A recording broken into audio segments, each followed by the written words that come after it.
Blog Talk Radio. Hey guys, this is Those Guys with your host Matt along with your other host. Tristan Walter. Holy shit, what in the fuck? No, it's Hi. like a brand new regeneration. It's like this show has regenerated. It's like the show what? It's like the show regenerated. It really is. Now, some of you are confused because maybe, just maybe, you haven't been watching or listening to our Keikaku Corner podcasts. Maybe you've only been listening to the podcasts, the reviews that we do. And if you have, you've been hearing Tristan for the last month and a half now, if not, like 2 months or so, depending on how the releases were spread out. Basically, Tristan and I recorded a bunch of podcasts before he left to go mining for dinosaur bones on the moon. Yes, that is what I've been telling people. So, oh, is that what you've been saying all this time? Yeah, but Anthony Toto confirmed it. So, and he's your like best friend. That's just what it is. Is this we what don't the even have to make a doctor big feels like when he talks to people, or when they talk to people? We don't even have to make a big deal about it. You were mining for dinosaur bones on the moon, as one is wont to do at this time of year. Oh my God, pudding brains.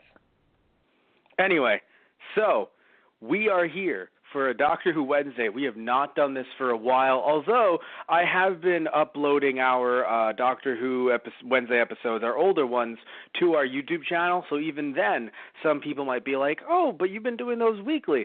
No, those were backlogged in case some people maybe didn't listen or they just saw them up. Yeah, so the last one we did was actually around Christmas because it was the Christmas special. Right. So we haven't talked about Doctor Who since January. Been a long time. It's been a long time. And I think, and something funny I would like to mention, before we get into what we liked, what we disliked, I want to mention one thing that was funny. In the first episode, that one drunk guy who was throwing salad, again, as one is wont to do around this time of year, he said, Halloween's next month, so I wonder if these were supposed to air in September, and they got pushed back. I think that was a thing. Yeah, because I'm curious, because I thought when they said, hey, we're coming back in autumn, it was going to be like, it'll be September. And then all of a sudden it starts now in the middle of October, or October in general. And I'm just like, I wonder why they did that. Now we know it's 10 episodes. I wonder if they wanted it to seamlessly go into Christmas. Right. I'm unsure, but it was interesting because when he said, Halloween's next month, usually Doctor Who, if they reference a date, like in real time, it usually is supposed to air around that actual time. Not just Christmas, but also Matt Smith's first episode. No, not first episode. The last episode of Series 5, the Pandorica Opens, the date it aired was the same date, like June 20-something, was the same date in the show that they said the Pandorica was going to open. Oh, my God.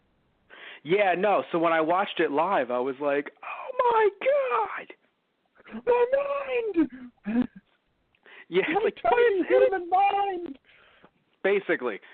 So in this case, though, I just want to point that out randomly, but I am in love with this show again. And because the thing is, it's weird because it's one of those things where I'm not going to sit here and shit on Moffat because it's not entirely Moffat's fault.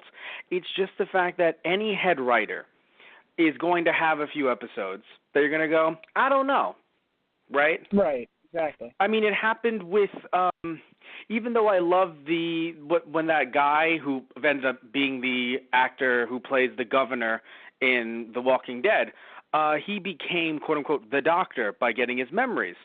But that was during the Davies era in Victorian England, but like in Victorian London. But then all of a sudden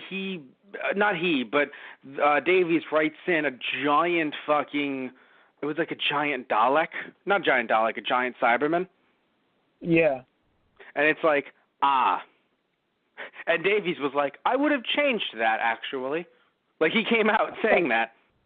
He's like, I would have changed the giant Cybermen in Victorian era. I thought it was I did. Cool. I think design-wise it looked cool, but just the idea, it reminds me of the Statue of Liberty being a weeping angel. Yeah. Like, this is a bit much.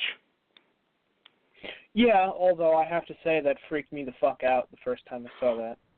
Oh, yeah. I'm not saying the designs aren't good, but, like, just the idea of, like, I'm not going to lie, I almost jumped behind my couch and hid when I saw the face behind the dude in the opening. Of the Statue of Liberty just having the weeping angel face. Right. Well, this one was very scary. I think they brought back the scary, which is nice. Like, I was actually scared in this episode with episode 1. I was like, ooh. Right. Episode 2, I wasn't scared. Like, it was. I'm not saying that there weren't thrills, but like, it's kind of one of those things where even though you're along for the ride, you know that the Doctor is going to get that TARDIS. If not in that episode, then you'd think it would be the next one, because they wouldn't be stuck there unless there'd be something plot related to get them off the planet. They're not going to die there, is what I'm trying to say. It's not this early. Like, midway through the season, I'd be like, maybe they're going to die there. But in episode 2, I'm like, no, they're going to... By the way, we are focusing on the first 2 episodes for this review, and I think what we can do is we'll probably do Doctor Who Wednesday every 2 weeks. So for the foreseeable future. Yeah. So, yeah, it's just one of those things where, by the way, apparently it seems as if the alien race, the warrior race that they met, the one that has teeth for faces, because that actually scared me. Even though it's supposed to be a thing where it's like, it's supposed to scare the kids because, it's teeth. And I'm like, but there's teeth in its face, though. That's just generally unnerving.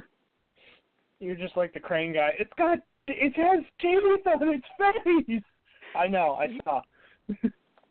No, because the second it pulled off its mask, I was like, it's going to have teeth for face, isn't it? And then it did, and I'm like, even though I saw it coming, it's still just, it's not like it makes it any better. It's still freaky. I love the armor design, too. I thought that was so cool. I really thought he was going to be like a bounty hunter. Well, it's funny. In a way, he kind of was, just for... His mission was bounty hunter-esque, but he's doing it to become the leader, which is like, we hunt. Cool, I guess. Not that it's a bad motivation. It was just a very interesting combination of them, because it's like you feel like he's part Terminator in a sense. Yeah. His suit design is very like Kamen Rider inspired. Like he looks because I'm saying like he looks like he's out of a Japanese superhero show. Right. Until you see the teeth for face, and you're like, Doctor Who. This is the weird shit. Like, that's the Doctor Who twist. Like, there's just something, you see the makeup on his face, and you're like, yes, that's an alien race. But when he has the mask on and everything, he looks like he's about to tussle with some Power Rangers. And that's a cool thing. I love that shit. But he does, though. Speaking of fun designs, so have you ever played Dragon Quest? Yeah, I have. The design, the pod that he was in, which, by the way, just putting it out there, he's coming from a random planet, like just being like, I am here to not take over, but I am here. I have dominion over this, and I will become their leader. And I've came from an alien. I'm an alien from a space pod. I'm like, all right, so like, are you Vegeta though? Because you're kind of. Are you saying no? But in the pod that he came in, it looked like a Slimer from Dragon Quest. You could have given it the googly eyes. No. It did though, didn't it? Yeah, I could see it. Because it looked like it was darker blue, of course, but it had that point at the top. So all I had to do was give it a smiley face and those 2 eyes. And it's just like, you are from Dragon Quest. But so let's obviously talk about the thing that everyone was talking about with this episode. The one big thing that everyone was like, oh, come on, this is going to ruin Doctor Who. The fact that there's 3 companions. That's something that Tristan was like, what? Are we gonna? No, but yeah, so the Doctor is a woman now. Oh no. Oh no. We totally care. I love how they in the first episode when one of the yet to be companions, Yasmin, she goes, "Ma'am, I need you, she's a police officer. Ma'am, I need you to, stop because the train wreck and everything." And she's like, "I need you to stay calm and answer these questions." She turns around, "Why do you keep calling me that?" "Because you are?" "Oh, I am?" Sorry, yeah, getting used to the changes. Half an hour ago, I was white-haired Scotsman, and then just walks off. Yeah, no, so even though she saw herself in the reflection, like when she regenerated, so like she should know, but she even mentioned it, like she's fizzy on the inside, literally, because she's regenerating. Longtime fans know, and if you don't know, hello, but longtime fans know that, the Doctor during regeneration truly is trying to find him/herself. Yep. So, and she said it, which is good because it's a great way to catch people up, just like Matt Smith did when I saw for the first time. And it was like, oh, okay, you're cooking, because that's just what it is to be the Doctor. In between regeneration, you're just confused about everything. Right. But, and that's just kind of what it is. That's the Doctor's life mid-regeneration. And I think it was such a cool thing to see. One thing I want to say as well, I mentioned earlier, like it's not Moffat's fault necessarily, but I wanted to delve into that a little bit more and tell me, you can tell me what you think about it. I feel as if it's just after a while when you're watching the same head writer and bringing on similar other writers, although Moffat did change it up every once in a while, or BBC in general, because I don't know if he brought them in personally, but, other writers came in to write stuff. But I feel like after a while you can kind of tell what's coming next. And also, like, similar, like, camera work and similar themes, like, very much like, if it's a Moffat episode, it's going to be scary, there's going to be eyes, there's going to be this, there's going to be that. So I think after a while, even with that regeneration, being on the show, we were just talking about this before we got on the air, Davies was on the show for 4 years. Technically, I guess you could say 5 with the specials. Right. Because he did series 1 to 4 and then those specials with Tennant. So 4 years, maybe 5, you could argue 5. But Moffat was on for 7 years and then also had to write those it's rough too because it felt longer because you might be like, it was 7 years, but it felt also kind of long because he had to do those mid-season finales. Right.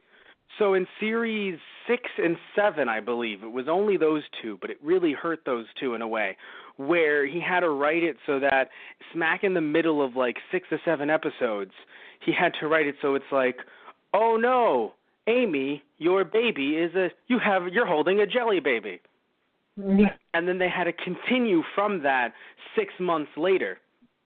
So it's like you had to write that whole arc in 6 or 7 episodes, which I'm not saying is the worst thing to have happen, but when you have someone who's the head writer who has to think of stuff to then conclude, quote unquote, and then come back 6 months later and kind of start things up again, and then having to write all that stuff with River, like just in general, with everything that he did, it was like after a while it was like, okay, I don't hate you, right? Especially because I praised his last series that he wrote up until the end with what he did with Bill.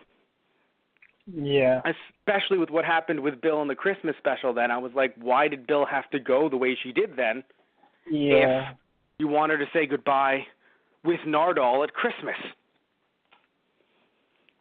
So that's my thing.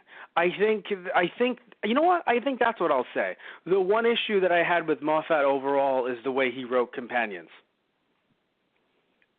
Or wrote them out. Yeah. I mean, But that's all I think that's my only issue. Yeah. I feel like there were a lot of things that he did well, and there were a lot of cool things that I liked, but there was an equal amount of things that I did not like. Yeah. But I think that's one of the biggest ones. I don't know if you agree, disagree, but like every time, you bring in a companion, it's just like, hey, sometimes people drift apart in life. And you could have written that with the companions as well, but it felt like every time the Doctor brought on a companion, both of them were drugs for each other. Like, it's like, no, we cannot end this. And then it's like, well, then it's going to end horribly in New York, or it's going to end horribly on, well, it was actually, funnily enough, on Earth with the Raven. Like, it's going to, with the whole time lock thing, like, oh, you made the contract, and so it's like no matter what, it's going to end horribly. And the Doctor just like, I'm not going to let it end. It's like, all right, chill, Jesus Christ. Yeah. No, you chill. I am the epitome of chill. Actually, no, I hate that phrase. Get that shit out of here. I'm just so happy to have a Doctor who is happy. Here's the thing. I'm happy to have a Doctor who's smiling again, but not in a way that seems like the Doctor is shrugging responsibility. Right. Yeah. Because that also became a problem as well in some ways, where it was just like, Doctor, the universe is going to burn. Who fucking cares? I have a fucking guitar and I said dude before I should have. And it's just like, Doctor, while that is, I'm sure that is great to everyone. I'm sure it's great for everybody in this general area. We still need you, Doctor. So, and look, I understand things are going to get more serious eventually. But I just wanted that reset and that reboot. And it feels like we never even got that with Capaldi necessarily. And I get why Capaldi was the character that he was. And I loved Capaldi. Oh, God, there's some scenes that I think are some of the scenes that have been, like, the best in Doctor Who with Capaldi. Like, this is a full scale or a small scale model of war. And that whole, the whole, I forgive you. Do you think you're unforgivable because I forgive you? That is just such a beautiful scene. And it's just something that I love. But at the same time, what we've been saying thus far, that kind of leads us into these two episodes that I just love how it feels like it's a complete reset. And not a complete reboot, of course, but I just feel like every single Doctor should feel like in some way a reboot. And I feel like other than the fact that Rose was with Tennant felt like a reboot in a way. Even. Maybe I'm wrong. But it feels like every Doctor should be a reboot, but it felt like Capaldi was not a reboot. So we just needed that change. You see what I mean? Yeah. Yeah. And I'm happy that we've gotten it. I'm happy that we have, I do think that 3 does feel like a crowd, but I do think that they complement each other well. Also, I have to say, I never got to send you that trailer, but it was really bad. No, you don't understand, Tristan. I have to send it to you after we're done with this podcast.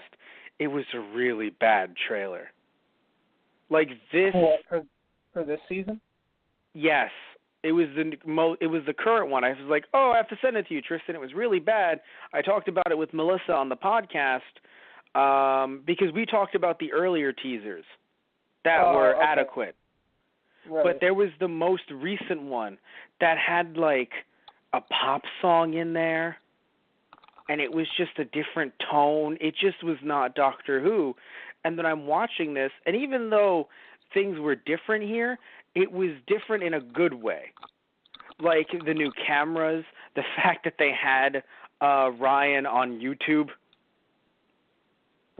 sharing his story. I was like, that's hilarious because it's so accurate. All of the up next just being variations on the word blog. Right. Grumpy Office Blog. Blogging with Izzy. Secret Pigeon. Blogging Unbeatable Guide to Top 10 Tips for Blogging Success. How to make money through blogging. Like, all that shit. I laugh. The only thing that's, like, unreal to me, and that's unbelievable, was that there were no gaming anything's on the side. Like, not even one reference to gaming. I was like, I don't know if that's YouTube. Yeah. But it was just so funny that everything was blogging. I was like, that's great. I wish the Doctor was grounded more, because when in the first episode when she's like, I don't have my TARDIS, I was hoping she wouldn't have her TARDIS for longer than 2 episodes. Only because I really enjoyed that with the Third Doctor, and I know not everyone did, so I get it. But I really enjoyed when the Third Doctor was grounded. Granted, he was grounded due to the Time Lords fucking with him, because they literally were like, hey, why are you doing this? We're sending your companions home. We're forcing you to regenerate, and we're making you grounded on Earth. We're not destroying your TARDIS, but like your TARDIS will be malfunctioning, essentially. So he had to fix it while working with UNIT. So, and that was not most, but that was a fair amount of his tenure on Earth, was him trying to fix that TARDIS. So I was wondering if she was going to be like, I need to look for my TARDIS. The 7 magic TARDIS pieces across. No. But I thought she was going to be like, I need to see where that is, because I assumed that also landed on Earth. In fact, when I saw the coils all together, I was like, is that a piece of her TARDIS? Well, because I have no idea what the fuck that is, and it landed the same time that she did. And yeah, sure, she's the Doctor. So she just lands when, around danger, generally. But I was wondering, like, is that a piece of her TARDIS? Because the way the TARDIS, like, forced her out and was flipping her out, like, I thought, like, did the thing crash land and fuck up? Because she clearly crash landed. Which frankly, I think the only way she survived is because she was mid-regeneration. Yeah. If she was the Doctor, it would have been Jodie Whittaker crashing. Like, if she was like the Doctor, like, I've already regenerated, I'm stable, she would have crashed through, and she would have gotten up, and it would have been like introducing so-and-so as the Doctor, someone completely different. She would have regenerated at the fall. Right. Oh, God. Because it would have killed her. Like, the Doctor, other than that one scene with Tennant where he crashed, like, through the glass, hit the floor, and got up just fine, he was also experiencing issues with regeneration that he was holding back. That's like the only reason why that actually worked. Any Doctor that would have crashed from that high up through the Earth's atmosphere into a train, you would be dead. Right. Like, that Doctor would be dead. Sure, the Doctor could regenerate again, but that's a dead Doctor. What I found interesting, I don't know if you found this interesting too, when she remembers who she is, she's like, right, I'm the Doctor. I love how I forgot the alien race, I forgot his name too, but when he found out, like, oh God, you're the Doctor, he didn't have this, like every other alien race is usually this gravitas of like, oh no, he was just like, wait, that name is the one you had forgotten? Right. No, because I thought he was gonna like be like, oh God, the Doctor, but he was just like, well, all right, now I know who I will be murdering. You are the Doctor. All right, now I know that I will be having the Doctor's teeth in my face. Great. I will inscribe that on your tooth that I rip out of your jaw and plug into my face. Exactly.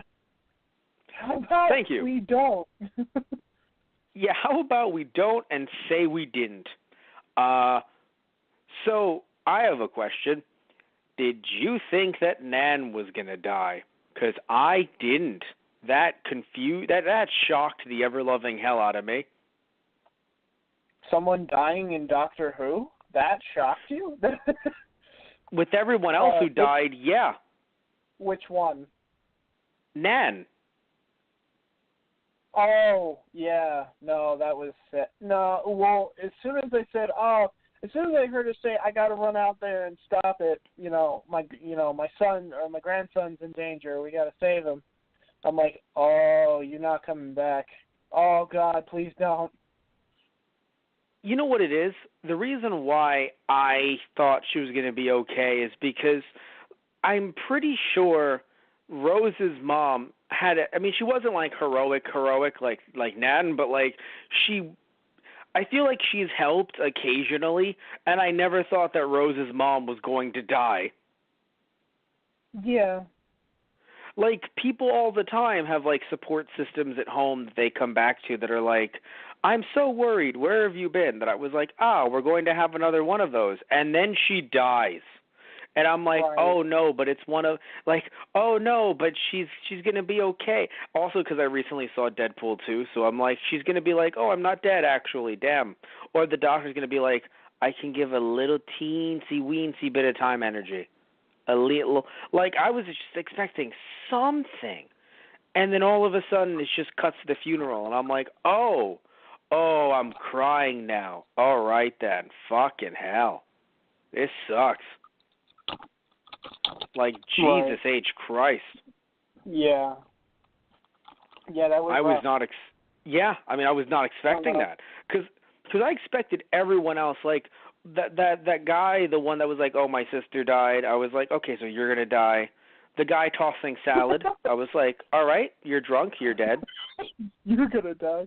No, like, I can sense, like, all right, you're going to die, you're going to die, you're going to die. At one point, I thought that he was going to kill the crane operator. I thought that was going to happen. Because it was going to be like, What? But he's important. He is. God damn that. I loved his self-help thing because like it made me go but then like later he's reciting it and I'm like, you go, man. You got to do what you got to do. Get out there. Yeah. Well, cause all it made me think of was, Ten talking to Donna. It's like, of course you're important. The most unimportant people in the universe tend to be the most important. And now I'm butchering the line. I can't remember how it went now. But it was I kept thinking of that, and I'm like laughing as he keeps saying, I'm important. And then he kicked off the guy when she threw the teleporter back at him, and she's like, you had no right to do that. You. Well, it's only funny to me because, like, the doctor all the time does crazy shit. And, like, one human kicks one alien off of a crane, and she's like, you had no right. You were threatening to kill me. I know, yeah. I stopped him from doing that. You didn't need to take any further action. You planted the DNA bombs back in him. No, he did that himself. He just didn't know he was doing it. I did not do that to him. That's why I think she reminds me of Tennant, because Tennant did shit like that too, like it's just like, oh my God. No, because literally, like, in any given situation, not all the time, but like there would be certain times where, like, literally an alien is punching itself in the face to the point where it's bleeding, its face is broken, and it's like, doctor, what happened? It's like, oh, that? Yeah, I gave him a choice, and he didn't realize that his face is now time-locked with his fist. Right. Doctor, you can't believe you did that. No, I actually didn't. I gave him a choice, and it turns out he didn't realize that it had been rigged. What do you mean it had been rigged? You rigged it. Not me, technically. See, I never really did anything wrong. So, I gave him the choice. I said you could leave the planet, or now his face is time-locked with his fist.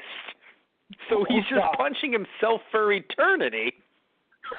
And it's like, doctor, he's in pain. He is, and he will be forever.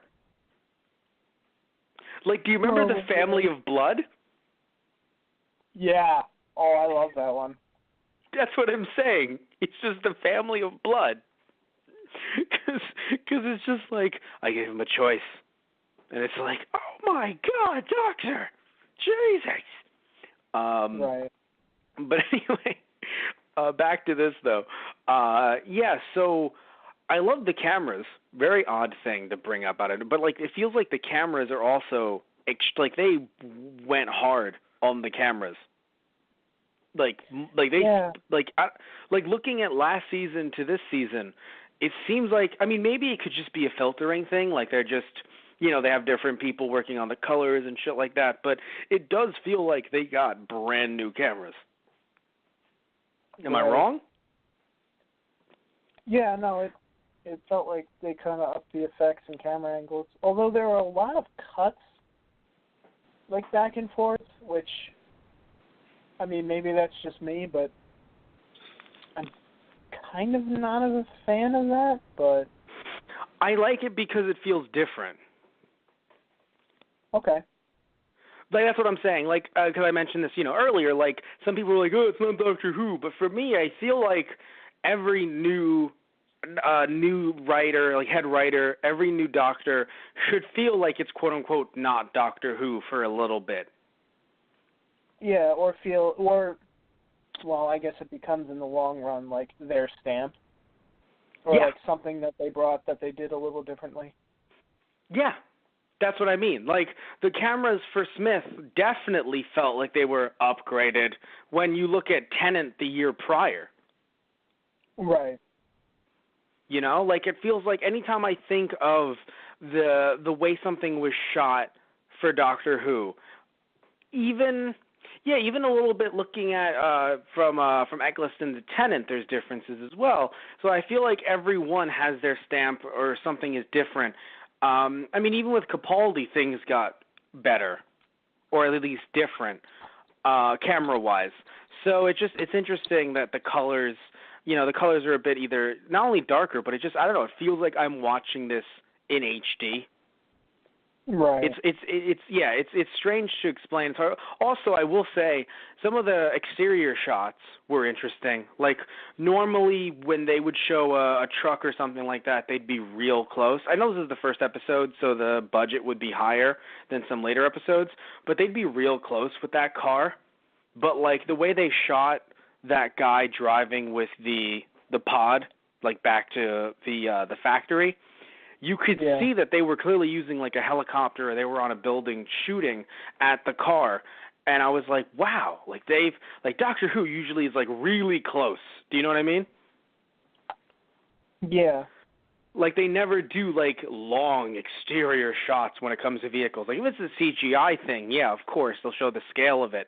But because it was just a car randomly driving on a street, I was like, wow, you're damn. Like, it's felt like, I think it's interesting because this, especially Chibnall introducing a cop as well, it seems like he's trying to write to his strengths, which is really good. Like, you know, because he wrote Broadchurch. Yeah. So it's interesting that he's writing this, I think, a bit differently than we've seen some other Doctor Who writers kind of come at it. Where it seems like it felt like with Davies, he came at it from a very, I used to write soap operas, and here are my two characters that love each other. Look at them. They're in love. Okay. Look at them. But they can't kiss because they're in different universes. And it's just, no. So, because he used to write soap operas, and so, like, then you look at Moffat, and he's just like, look at the two of them. He doesn't like her, but she's really hot, and she likes him. And it's like, no, but you're married. And then he dies, the married one, the guy. And it's like, no, but it's okay because he's Roman. And I'm sitting there and I'm just like, yeah, I don't know what experiences Moffat is writing from, but all right. I'm like, I mean, I would argue Moffat wrote from the experience of, I used to like Doctor Who, so I would have loved to have written this back in the day. Because you see some of the stuff that he did in Doctor Who, like that parody, you know, that Red Nose Day parody. Some of that stuff ended up making its way into Doctor Who, really. Right. Little bits here and there, like with River doing the one-upping thing with the Doctor, where it's like, I actually went further into the past, like when they were in World War II. Right. That was literally taken from that parody where it was just like, oh, well, guess what? I'm going to do this to you. And it's like, well, actually, I bribed the architect 1,000 years, 10 years earlier at a really nice dinner. Than you did. Yeah. So it was so little things like that would pop. So I would argue Moffat came from the angle of I used to be a Doctor Who fan. In this case, I feel like Chibnall is just writing. Yes, of course, it's going to be sci-fi. Yes, they're going to the past and to the future and to a bunch of different places. But it does seem like he does want to write. Not only having a multiple, because I don't know how Broadchurch was written, to be fair. So I'll be very honest there. But he does seem to want to write these stories from a character perspective first, which is nice, because I don't know, so far, even though it does seem like the alien race will be the defining trait, like every season has like that one thing, like Bad Wolf. Yeah. It seems like they're going to be causing problems throughout the galaxy, which is weird because the next episode seems to be related to Rosa Parks, so I really don't want to know how they have anything to do with that. I really don't. Know. I feel like, I mean, maybe they'll have small... Well, okay, because I feel like maybe they won't be a part of the next episode, but I feel like maybe every other in this series. But I really like that where it's, you know, we've seen kind of the alien race that's going to be kind of the thorn in the Doctor's side, and just have it be little things connected back to it until it becomes like, you know, they come back and it's like, oh, you're the Doctor who's been fucking with us this entire time. Which is confusing, because we have records of you everywhere. Because clearly I imagine the planet that they were on, like in the second episode, it was not only really far away, but it was also at a different point in time. Right. Like, I assume that planet wasn't in 2018 in a different solar system. I mean, like, it seemed to be really far into the future, the way it was like, yeah, man, planets are fucked now. Also, we got ships and shit. I mean, maybe, but I kind of felt like it was just, like, they weren't going in time. It was just a spatial jump. Yeah, but it was, I don't know. I know, like, well, you see what it is? Aliens... There are plenty of other planets that are more advanced than Earth in Doctor Who's universe. Yeah, but they haven't, in this version of Who, and I'm talking about, like, 2005 till now, they've never done we're on an alien planet with better tech than Earth's, and we are in a year that we disclosed is like 2018 or like 1970.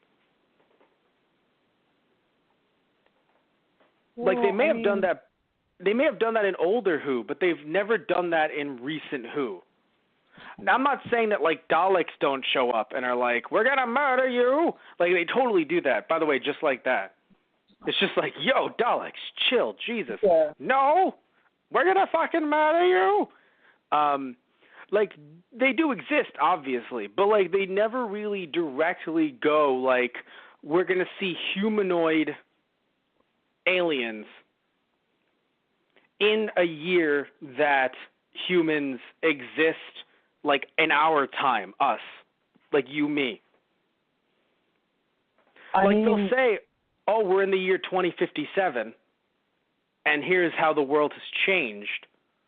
But I don't think in recent Who, and you can tell me if I'm wrong, but I don't think in recent Who they've gone like, yes, you are the aliens from the such and such planet. Well, yeah, I mean, what just about like us? What about when the space Titanic almost crashed into Earth for the Christmas special? But I thought, didn't that go through time as well? I thought they were. I thought they were. I thought. In the past. Yeah. Yes. Yeah. That's what I thought, anyway. But you're right, though. That was actually a good one. I forgot about that. But no, I'm pretty sure. I'm not saying that they haven't. I'm just saying that. Oh, by the way, just a random aside. I'm gonna faint in 2 minutes and 19 seconds. Actually, scratch the 2 minutes. Yeah. This nose is so. This nose is so reliable is such a good line.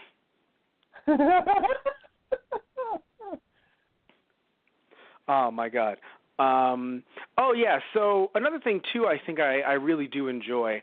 So I don't know much about before we saw these 2 episodes, I didn't know much about the companions, obviously, and I'm happy that I didn't. But it looked like the older, Gran. He's like, I can be Graham. It's like, no, you're Graham. You're not Grand, like Grandpa. You're Grand, or you're Graham.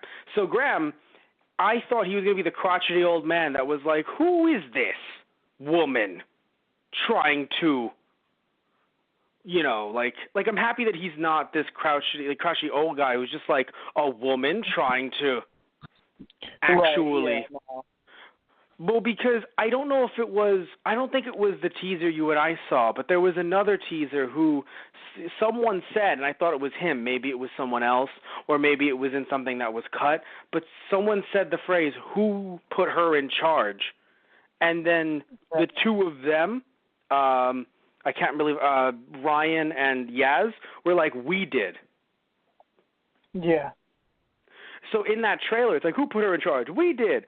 I thought it was Graham saying that, and I was going to be like, oh, God, now we have to deal with this shit. Yeah. Like, I know we're going to have to deal with that shit eventually. Like, with the 3rd episode, we're clearly going to have to deal with people being like, no one cares because we're in the past. Like, we don't care about your authority because you're a woman. But, like, now the fact that it's, it's just not only is it 2018, but, like, in the 2nd episode, it's like they're on an alien planet. I was like, you'd hope that they didn't trust her because they're going through the race, not because she looks the way she does, Right. And thankfully they haven't gone through that thus far. Like, she's like, oh, shit, I'm a woman. Right. Like, I love it. Like, come to daddy, mommy. Just get over here. Yeah. Like, I love little stuff like that. That's funny. But I don't know, but I would have hated it if, like, every episode or every other episode, it's just like, I'm in charge here. Why? You have a vagina. Yeah. You're never in charge here. Like, I didn't want that to happen all the time, and I was a little nervous. I was like, please, not all the time. And so far, we haven't had that even once. Like, any general confusion isn't because of her gender. It's because, just like every doctor before her, she uses big space words at the worst possible times. Yeah. So, because the doctor, even though the doctor's been the doctor and has been a male for obviously ever, minus a few canon and non-canon appearances here and there, the doctor is still known to use random spacey words, and people are like, what? Like, you're saying them with confidence, but what is half of what you've said, sir? Right, yeah. Yeah. So in this case, yeah, she crashes through the train, which, by the way, I'm shocked that nobody questioned that more than they did. I mean, I feel like everything going on, they're like, okay, that's up on the list of questions, but we also were nearly killed, so let's avoid death as much as possible. That's fair. No, that's fair. It's just the fact that it's like, I'm an alien. Oh, she's an alien. That roof. Wait. I just sneezed. Well, that was the funny thing for me. On air. The fact that, Graham was like one of the only people to point out, like, she sounds like she's insane. Yeah, she just saved our lives. All right, fair point. But are you really going along with what she's saying? I can't even begin to follow what the hell is going on here right now. And that's fair. Everyone seemed like really cool to like go along with it. Granted, she brought up good points, and it's kind of like, all right, I don't have anything to argue against that, so I guess we'll just go with your lead then. Yeah, pretty much. Oh, I loved when she was like, Ryan, are you a doctor? All because he fucking knows what a tongue is. Right, yeah. Been looking for a good doctor. That killed me. Oh, you. But no, I think that you don't know what you've just said right now, do you? Yeah, right. Although I wonder if she meant like I've been looking for a good medical doctor, which I am not. That's also accurate. One thing I'll say is, let's talk about the elephant in the room. Yeah, she is the doctor. It's just that simple. Yeah. Like you could say, hey, I don't like the outfit, and I don't think that's a problem. Like I don't think you can't. I'm mixed about the outfit. Shut up. All right, fuck you too. Fuck you harder. But because the thing is, I think she looked great in Capaldi's outfit. Granted, it was ripped to fuck, so she needed something new. Yeah, that was. Can I just say it straight? You really need a new coat. Yeah. No. Yeah, she does.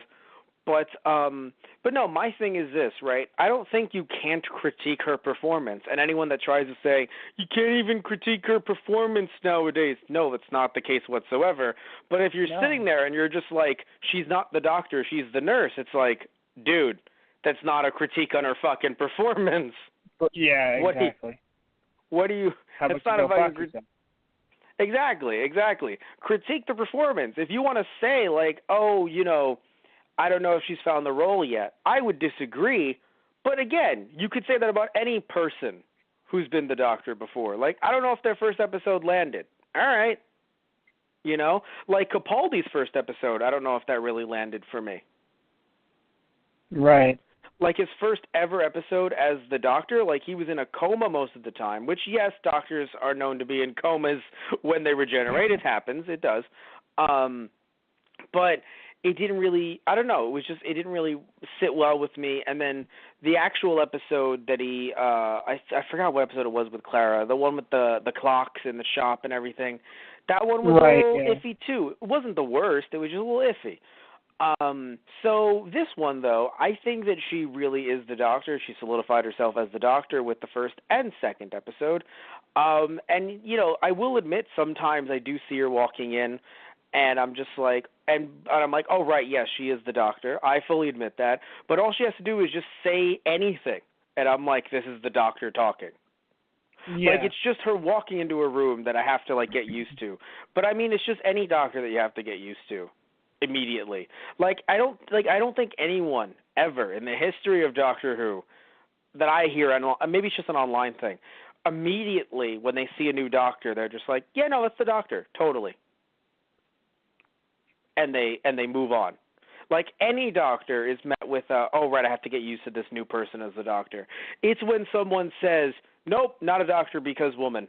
It's just like, all right, like, just stop. Like, again, it's different. You're not critiquing the doctor, and it's a bit different in trying to, because it's jettison yourself into space. Well, that was actually okay. So here's something I can say that I don't like. Speaking of being jettisoned into space, that's something that I don't like. That, well, okay, it was a cool thing and a cool cliffhanger. Do not get me wrong, but yeah, there's something about Doctor Who that I think they've. Maybe I'm wrong, and actually no, I'm probably wrong because Doctor Who is very long and I have not seen all of it, but I've seen a fair amount, and I feel as if they've always kept the you're not going to be floating around in space unless you're the Doctor thing. They've been good with that. The only time I've seen people floating around in space and not being frozen or dead immediately is when the TARDIS is throwing air out, which you could say is bullshit, timey, like it's Doctor Who excuses. Okay, but still it's something that they explain. They do hand wave away with the show's, crazy sci-fi antics. Like when the Doctor and Amy were hanging out outside the TARDIS, like with the door open, and it's like, how are they doing that? And the Doctor's like, oh yeah, air and shit. The TARDIS blows out the air. It's like a bubble of atmosphere. You're fine. Yeah. And I'm happy that they acknowledged, like, how do we know their alien language? It's like, yeah, they planted that into you. Hell, if the TARDIS was around, you wouldn't need that shit. Right. Although I love Graham just going, yeah. Can I please have a say in aliens to stop sticking things into my body without my consent? God! Which is fair. Yeah. I mean, one's a bomb, one's a translation app, essentially. It's like, could you please stop? Oh, my favorite line, I think, out of both episodes, really. Actually, no, I had a favorite line in the second episode. But my favorite line in the first episode was, "Oh, can I use that? Use the phone. I reformatted your phone. All of my stuff was on there. Is in there. Not anymore. Not anymore. Not anymore.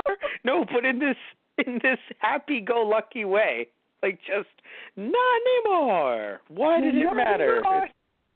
It's like, God damn it. I'm sure she could get it back.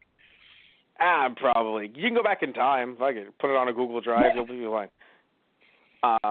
But no.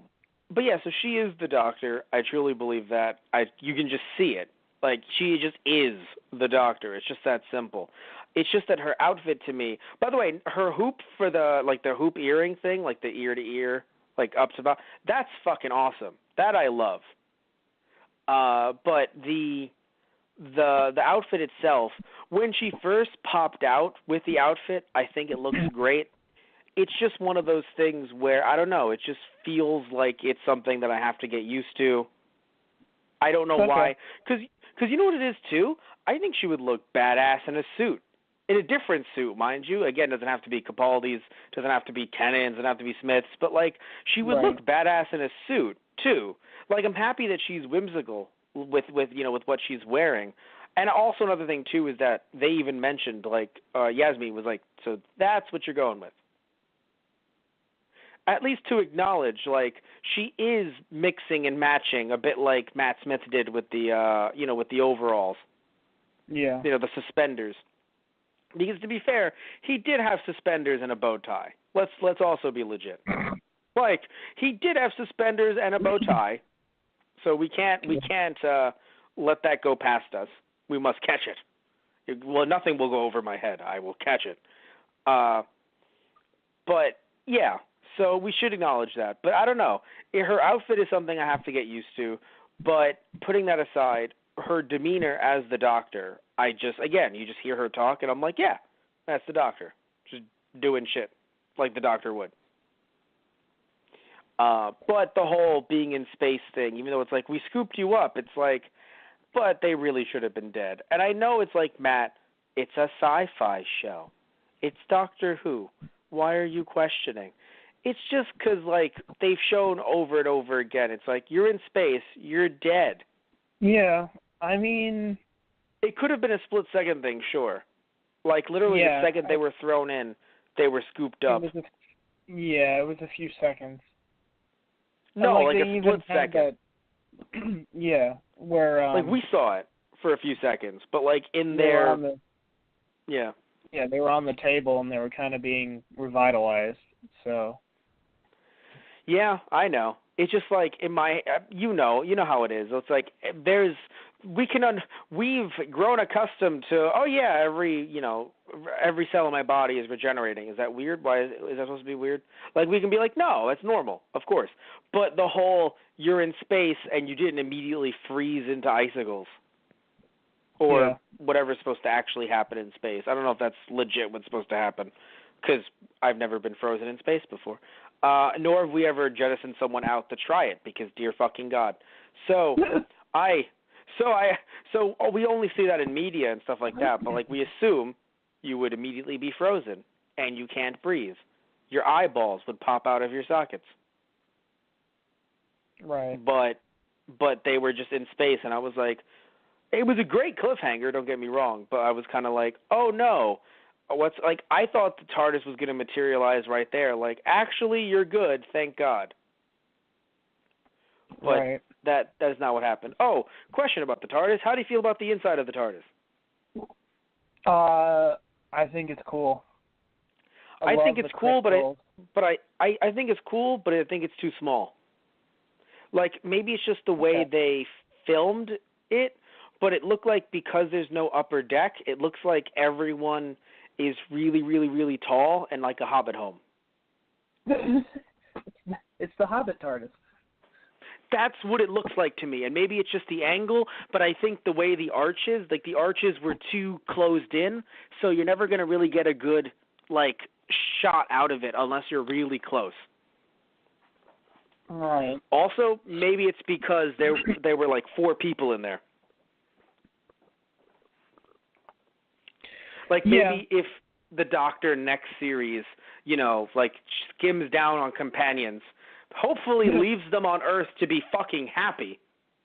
Right. Because I'm sorry, I don't want every single companion to die one by fucking one. Right. No, I think these companions will actually get the chance to go back home and be happy.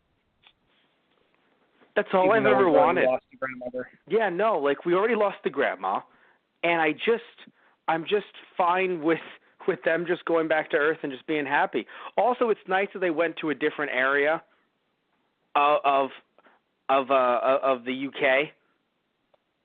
Or England, technically, I guess. But, like, no, it's because, like, they were in Sheffield. They weren't in, I don't know if Broadchurch took place in Sheffield, but, like, they were in Sheffield. They weren't in Cardiff. Now, I don't know if they filmed in Cardiff, but, like, they weren't in Cardiff. They weren't in bigger cities. They weren't abroad. They weren't in New York. They're going to be in Montgomery, Alabama soon, but, like, they weren't in, you know what I mean? Like, it's just nice that they were, at one point, they were on Earth, and then the second episode, they were in space. Good shit. Even though, again, I would have been okay if the Doctor was, grounded. Still, it's just nice to be able to have. Also, something else too I would like to mention. So I know you're not. You like Batman, but you don't really read many Batman comics, if any. Actually, have you ever read a Batman comic? I feel like you have. Once? Yes? No? I think you gave me one to read. Yeah. Fuck yeah. Okay, so you read one Batman comic. No, I bring it up. The reason why I bring it up, though, dude, is because Batman, I think, just like the Doctor. What? Batman, just like the Doctor, can occasionally get ruined by having too many gadgets, by having too many solutions and not enough problems. So what I mean by that is, instead of Batman being able to be like, I am a sleuth, and I'm going to be a detective, he's just like, actually, I have a visor that shows all of the footprints and fingerprints that have ever existed. And shark repellent. Yes.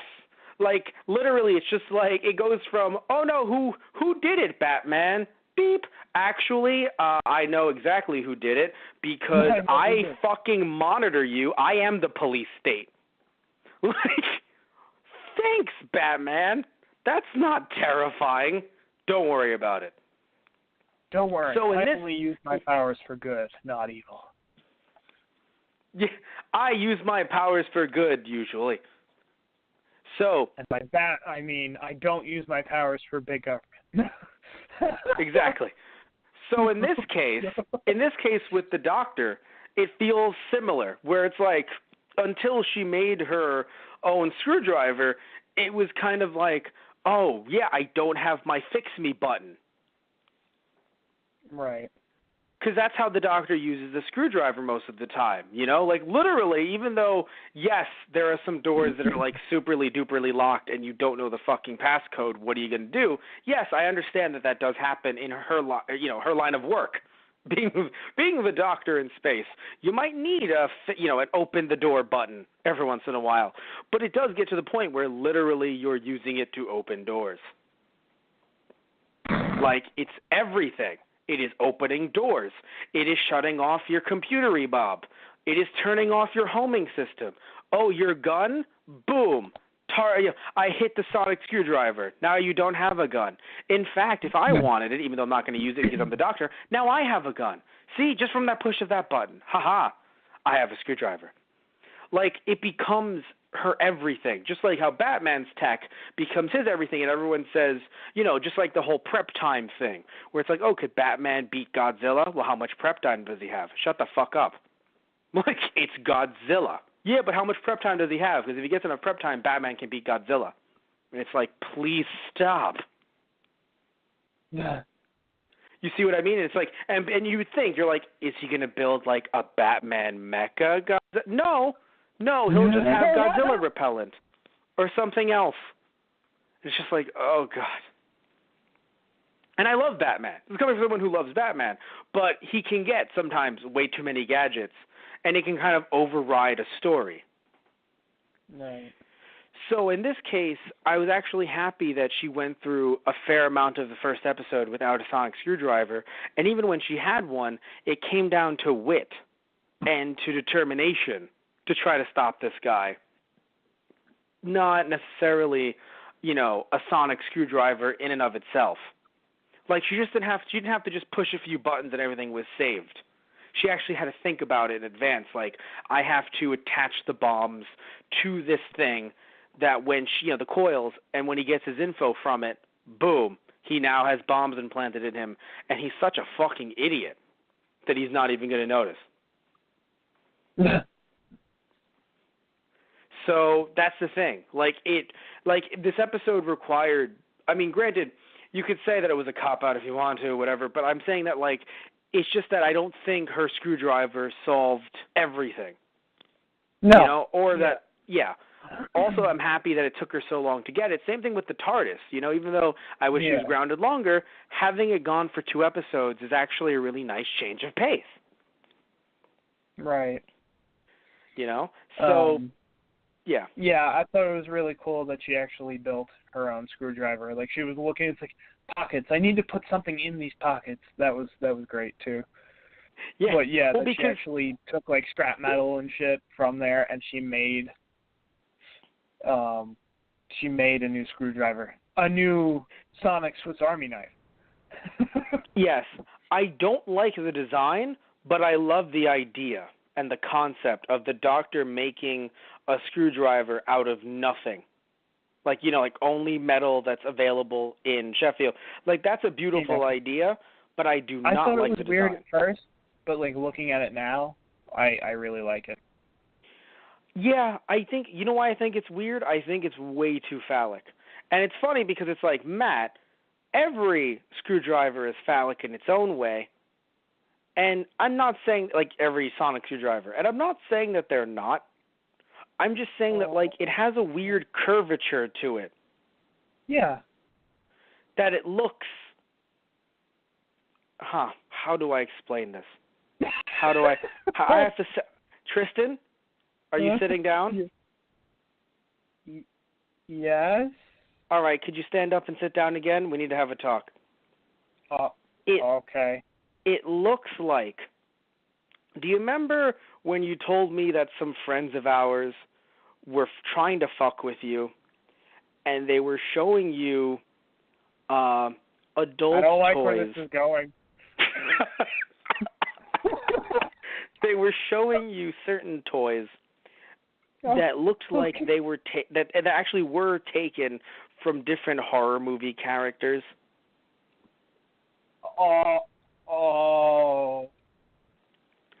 So it looks like if it was on a table, she's not touching it. No one's touching it. But if it's on a table, a Cyberman would be like, "What did you do to my? Oh, I'm sorry."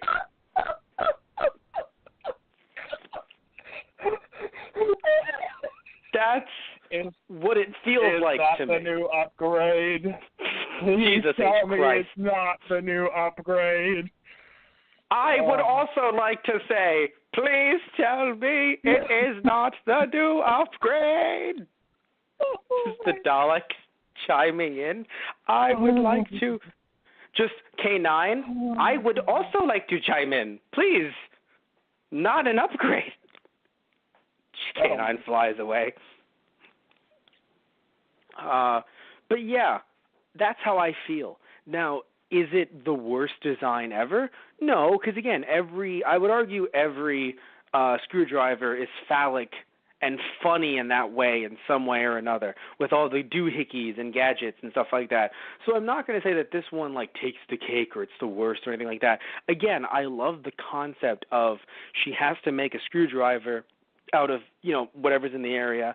I love that she was welding. It's, I just think that overall it was also her faces while welding were hilarious. So I loved what she did.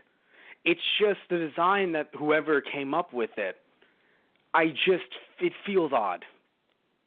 That's all. Okay. Would I tell people not to buy one? Would I not buy one? I'm not saying that at all. You know, like you can buy one. Like it's you know what I'm saying. Like again, you can make jokes about any screwdriver if you want to in some way or another. You know. So I'm not going to say that, you know, this one should be should get more, like be a lightning rod to ridicule. Although I would say, do not hold that up in the air during a lightning storm. But it will be a lightning rod in general.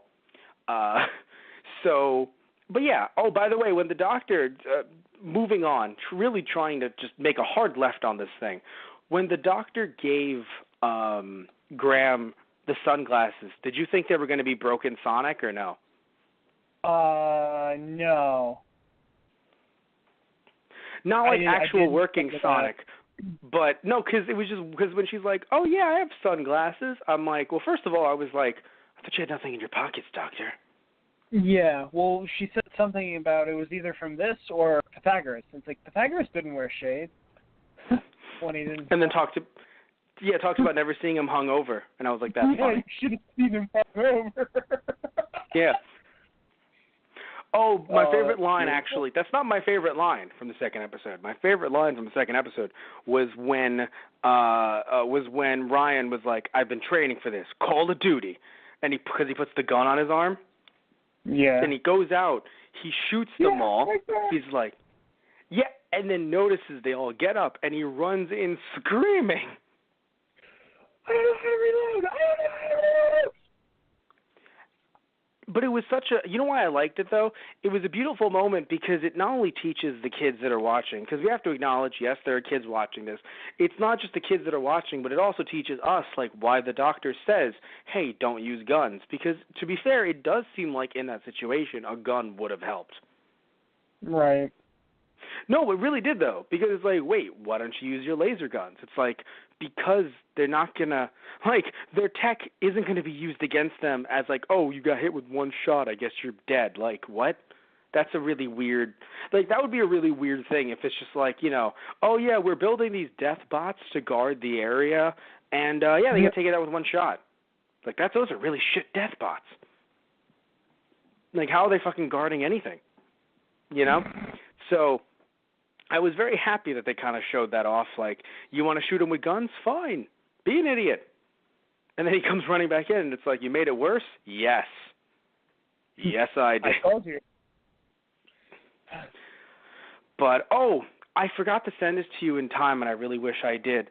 The guy that was playing, you know, the man and woman that were in a race, guy that had the cigar, the one who was a total dick. At first, I didn't know he'd be playing a total dick, but I'd seen him in a show called Misfits where he was a complete and total dick, and I loved him in that. So when I see him in this, I'm like, oh, I guess he's going to play a different type of character, and then he actually starts to really get talky, and I'm like, oh, nope, same guy. Literally, the same character was just in space. Yeah. The only difference is that in Misfits, he actually curses. Dicks in space. Wait a minute. Let me explain to you why he is that. In Misfits, he's their probation worker. So basically in Misfits, if you don't know, in Misfits, the main cast of characters, they get superpowers via an like a lightning storm, and they get superpowers from it. And a bunch of people did in that area as well. In the UK. So basically people, and I think it was around the world actually that storm happened. So the probation worker does not have powers, does not know that they have powers, but he's a newer probation worker, so I think he showed up in like season 3 or 4.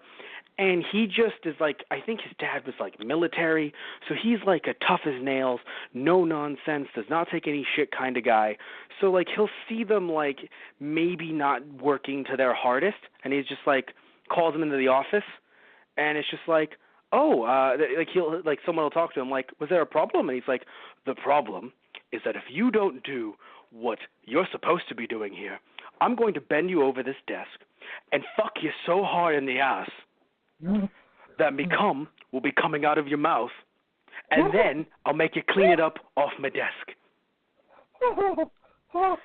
Okay. That's the shit that he says to them. And it's just like, should you be saying that to me? And he goes, and he'll get in their face, are you playing with me right now? Is that what you're doing? It's like, no, should you even, is that even legal for you to say? Won't be legal for me to do either, but I'll do it. Get back to work. And it's just like, no, like, it's just, he'll say, like, shit like that to them on the regular. It's just like literally it'll be like, so you're standing here by the vending machine? Yes, I am. You're not supposed to be doing your work. I am. Look at the vending machine. You see that snack in there? Yeah. In prison, you'd be the snack. I'd be like, oh my fucking God. Like, he'll just say shit like that, and you're like, holy fuck. Like, he just goes out of, he starts at an 11, and he takes it to like a 25, and he comes back down, to end things at a solid 15. And so, so that's his character there, and in my head, I'm like, so he's playing someone clearly different. And then again, he just starts talking, and I'm like, nope, still a dick. Because he's not that high up. But throughout the episode, the guy was clearly a dick, though. Yeah. What was it? It was, when it was like, my mom, it wasn't funny. It's only funny when I know his character from the other show. If you don't, the whole story where he was like, yeah, my mom taught me not to trust anyone else. Yeah, like that. I mean, I honestly almost can't blame him for being a dick. Yes. But his response, though, it was like, wow, that's screwed up. He goes, what do you mean? Best thing my mother ever taught me. Love my mother. I love my mother. But again, because... huge sense of shit, of love. Oh, God. But it's because I know him... It's because I know him from the other show that I laughed, though. Because I know him from that, I'm like, that is something that is great. But out of context, not knowing that he was that guy in Misfits, because in Misfits he would say something like that. Right. Like, I think he said some shit like that about his dad, where, like, his dad did something, and they were like, that's horrible. And he's like, what do you mean? My dad loved me. Are you saying that my dad didn't love me? No, we're not saying that. We're not saying that at all. You know, it's just so intense.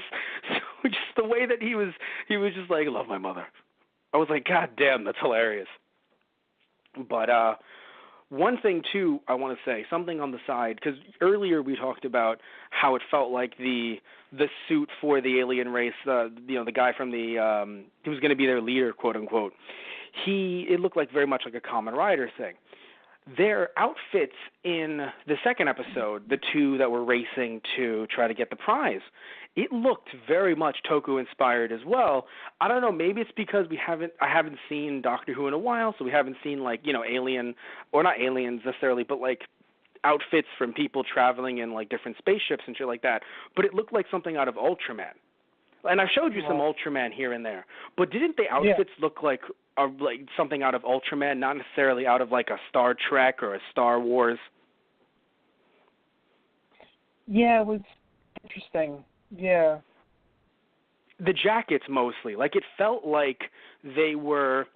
Like, it didn't feel like... Because when I look at Star Wars, some of their outfits, depending on, where you're looking at, of course, it feels like it's very much like we're just trying to put some shit on because we don't have the money to be... we're not stormtroopers. We don't have the money for that kind of fucking uniformity. Right. So, like, you'll have a badass jacket, like Poe's jacket, but it's not like standard procedure, like that's what we wear in the ships. Now, granted, yes, they did have outfits, I remember in episode 4, that some of the pilots wore, to be fair. But at the same time, looking at the way the jackets were set up, I'll send you some pictures of like Ultraman Tiga again and some other Ultraman shows, and the jackets and their general attire looked like it was straight out of an Ultraman tokusatsu thing, and I do wonder if they were inspired by that, because of course Ultraman's been around since the 60s as well, funnily enough. I don't think it doesn't predate Doctor Who, but it was also around in black and white, so it's interesting. I mean, Tiga was from the 90s, but still, it's funny how, what's it called? Toku inspires other Toku or other sci-fi, and how that all comes around and shit like that. Because I think we've talked about this before on the podcast. Doctor Who was released in Japan in the 70s, so there is a Japanese Tom Baker on like VHS right. dubbed over. So in a show called Flashman, which is a Super Sentai show, which is the Japanese version of Power Rangers, the original, before Power Rangers, Flashman, which came out in the 80s, they had a console, their ship, because they were all like brother and sisters from alien planets and they were going to Earth, and the console in their ship legit looked like a TARDIS. Wow. Huh. Yeah. And it made and I think it even made the sound. Like, I'm pretty sure, like, when they were going to Earth, because they never used it again, I think. But when they went to Earth, you could hear, like, because literally it was just the fucking TARDIS. It was like their way of, I guess, paying, homage, whatever you want to, pronounce it as. But they were paying tribute to Doctor Who because Change Band. Flashman came out in the 80s, and Doctor Who was getting dubbed and thrown over there both in the 70s and the 80s as well. Right. So interesting shit. But that's your random trivia. So yeah, so of course, people are getting inspired across the world by multiple forms of sci-fi. So it was interesting the way episode 2 worked, especially because I wasn't expecting that guy, the one who was the, leader of the fucking race, that death race. I was shocked that he so quickly agreed to that decision. Yeah. Like, how did you feel about that? I thought he was just going to leave them all stranded. He'd be like, all right, fine, fuck you. You don't want to play by my rules? No one wins. Although, and that made... I was surprised the threat worked that the dude made against him. Is like, I will find you, and I will kill you. You know why I think it might have worked? Point. I think it might have worked because I think he sat there and he was like, so I made killers. I made them. Like, even if they weren't, like, I picked them because they were good at what they did, and then they went through all of my challenges. And now I'm going to tell them, no, I'm not giving you your money. Odds are they're going to find me. You know what? You get to leave. Although I do wonder, I have to say, I don't know about you, Tristan, but the way that they so abruptly left, I feel like they're going to have to appear again. Yeah. Like, is it just me? Because, like, because they left. I've never seen Doctor Who characters leave that abruptly without any even, like, a goodbye. And not at least come back and repay the favor at some point. Like, that was kind of one of the things that was cool about 11. It's like, or even 10, like old companions or like older people that help them out. Older as in a sense, like previous episodes, like they come back at the end. And it's like, yeah, we'll toss our hats in. We'll give you a hand in this big moment. Yeah. I really hope that happens because it just seems so odd that they were whisked away. They were, especially because you know what it is too. So two things I want to actually mention. The fact that I love how in these first 2 episodes they have not taken anything from older Who and brought it back yet, and I love it. Like, I want every new Doctor to have like a brand new set of villains, at least for the first few episodes, a new lore. I don't want to have a lot of baggage coming in. So I'm really happy that they introduced a new alien race that seems to be a long-running thing. They introduced that Sultan King fellow. Even if he's not a king, he clearly has a lot of money and he has a lot of time on his hands. Right, yeah. And what's interesting, too, is that they didn't actually show, like, a broadcast behind it, because I thought he was going to be like, oh, there has to be a winner because this is being broadcast live. It's going to be some Hunger Games shit. That's what I thought. But yeah, he didn't honestly, do that. At first, that's what I thought it was when they were like, oh, let's get going and meet up at meet the guy at the tent. I'm like, okay. It's like, you were the last 2 contestants. Now kill each other. Wait, what? So here's something. All right, hold up right there. What the hell is going on here?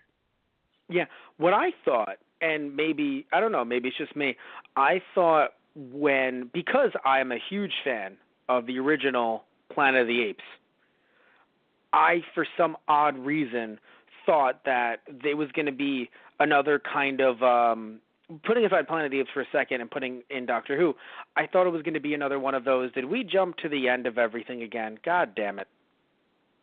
We consistently jump to the end of things, so them going, I don't know where we are, made me think, what planet are we on? What planet are we on? Bringing in Planet of the Apes, my thought was, we're going to see like some Statue of Liberty somewhere. Yeah. Oh, no! We've been on Earth the entire time! Like I was expecting that. Right. Oh, God. I mean, Doctor Who is not above that. Oh, no. So that's one thing I thought. Apparently, though, they were on an alien planet. That's just how it works. They're on an alien planet. Oh. And I'm like, okay. That's cool, I guess. Yeah, I was like, all right. Oh, first time on an alien planet, right? Congrats. Hope you enjoy. Now, keep up. And don't touch anything. And don't, oh, right, yeah, and don't touch anything. Good advice.